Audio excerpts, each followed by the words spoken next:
ఈరోజు మనం గోబీ 65 చేసుకుందాం. వాటర్లో కాలీఫ్లవర్ ముక్కలు వేసి దానిలో పసుపు ఉప్పు వేసుకొని బాయిల్ చేసుకోవాలి.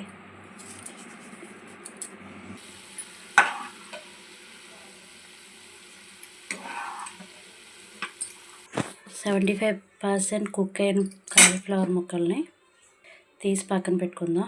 పాన్లో ఆయిల్ వేసి కాలీఫ్లవర్ ముక్కల్లో మైదా పిండి,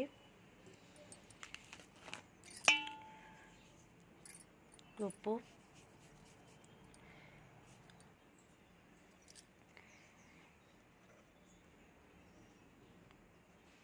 ధనియాల పొడి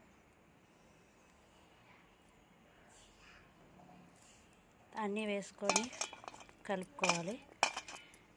దీన్ని పక్కన పెట్టుకుందాం. ఆయిల్లో డీప్ ఫ్రై చేసుకుందాం. అన్నీ డీప్ ఫ్రై చేసుకుందామండి ఆయిల్లో. కాలీఫ్లవర్ 65 రెడీ అయిపోయిందండి. మా ఛానల్ మీకు నచ్చినట్లయితే లైక్ చేయండి, షేర్ చేయండి, సబ్స్క్రైబ్ చేయండి. Thank you.